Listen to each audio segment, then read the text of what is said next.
Finally, two more types of angles that we need to look at as related to circles. Angles in the interior, and then we'll do angles in the exterior.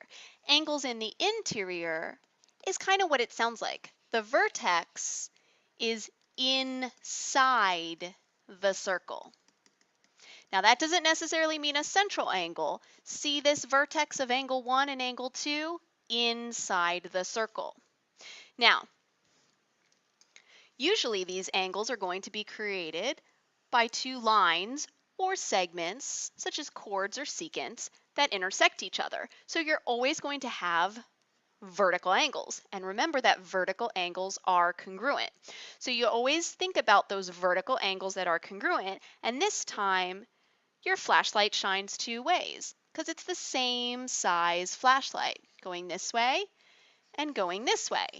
So this time you have to take into account two intercepted arcs, like arc AC and arc BD. So here's our formula for this. The angle, which you know they're both the same, is half of the two arcs added together, or the average. You can think the average of those two arcs. Average the arcs.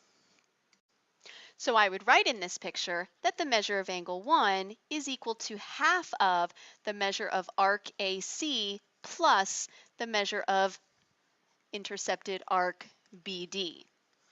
Notice angle 2 is not part of that because it's not in the light that's shining on those two arcs. Let's look at a couple of examples. Find the value of the variable. So I see angle has a vertex inside the circle. In fact, you know I always like to trace the sides of the angle longer than it's drawn. Then I can see where's the light shining here, and its vertical angle always going both ways there. So if I need to help to remind, I can put my little congruent angle marks. Angles in the interior, angle equals half of arc plus arc. The angle says x, so x equals half, and the two arcs say 110 and 30 degrees. This time I don't have to move the 1/2 because my x is already by itself. So I'm going to add what's in the parentheses first, and then take half of that. Easy, right? All you have to do is recognize that the vertex is inside the circle, inside the circle. Maybe not the center, but somewhere inside the circle. Extend those lines. Remember about vertical angles. And then shine your flashlight from the angle. See what arc is being intercepted. If I know it's an angle in the interior, angle equals half of arc plus arc. In this picture, the angle says 45. This arc says 2x, this arc says x, so 2x plus x.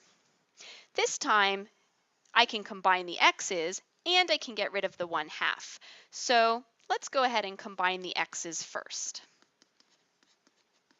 That makes 3x's, and then multiplying by 2 helps me get rid of that dividing by 2.